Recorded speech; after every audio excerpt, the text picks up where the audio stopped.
Aya Nakamura, ça pue sa mère. C'est une vieille nymphomane qui s'est tapé tout le rap français, du Hakimi, du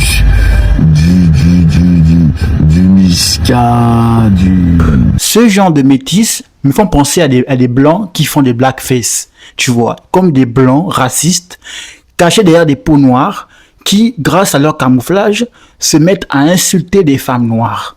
Juste comme ça, misogynie noire. Et quand tu l'attrapes, tu diras non, moi aussi j'ai un peu de sang noir en moi, frère.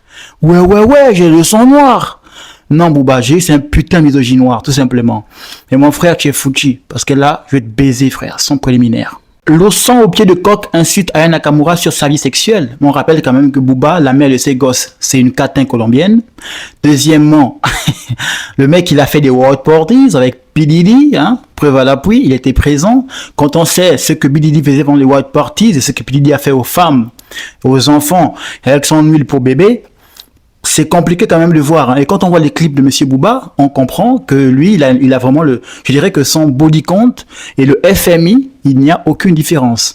Alors pourquoi est-ce qu'un homme avec un body count aussi dégueulasse et une telle vie sexuelle aussi dégueulasse se permet d'insulter une femme noire qui a aussi sa vie sexuelle comme tout le monde, intime et personnelle? Pourquoi? Parce que simplement, le body count d'un homme est source d'admiration et celui d'une femme, source d'humiliation.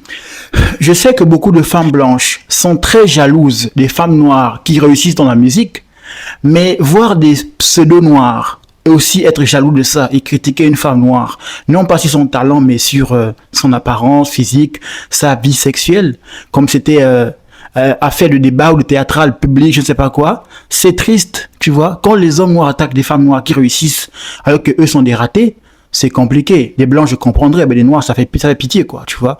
Et tu as Booba, le daron de 65 ans, le gamin, toujours gamin dans sa tête, gamin dans ses clips, dans sa musique. La musique est devenue à chier.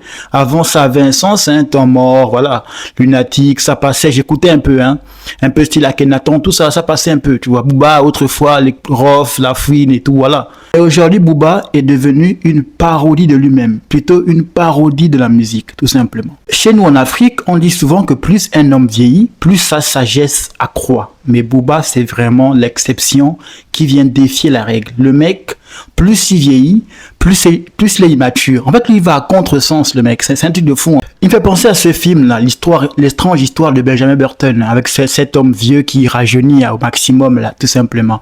Mais là, c'est l'étrange histoire de Booba, ou plutôt de Eli Yafa. C'est triste de savoir que des petits garçons comme ça, des bébés comme ça, ils sont tellement inoffensifs, bébés, tellement doux et soyeux, gentils et tout, finiront par devenir des vrais manias, des vrais misogynes, sexistes, misogynes noirs. Qu'est-ce qui vous arrive? D'accord, tu as une mère blanche. Et même si ta mère blanche, t'as pas appris à aimer les noirs. Tu as quand même eu un père noir, hein, moche comme toi. Il aurait pu quand même t'apprendre, ta mère au moins, aurait pu te dire, ben écoute, les femmes, on traite pas comme ça. Je pensais que les blancs avaient une meilleure éducation, mais c'est pas possible, c'est pareil. La mère n'a servi à rien, finalement, à part te pondre, bien sûr. Mais, ce qui est triste, Booba, c'est que toi, tu gagneras jamais. Tu refuses, tellement tu refuses de vieillir que la mort est fatiguée de t'attendre. Donc, elle est partie. Tu vois, tu es devenu comme une pièce de musée, quoi, qui est là, qui sert à faire beau pour les passants, qui font les selfies avec toi. Tu vois, tu es l'antiquité d'un monde qui ne veut plus de toi. Mais tu insistes quand même. Maintenant, c'est tapé par-ci, par-là. Les enfants, les animes, les femmes noires, avec des propos graves pour un homme comme toi, un père d'enfant. Quelle tristesse. Tu es fini, mon gars. Quelle tristesse. Mais bon. Tapote, partage, abonne-toi. On avance pour jaguariser. On passe en mode jaguarisation pour tout le monde. Hein. Jaguarisation.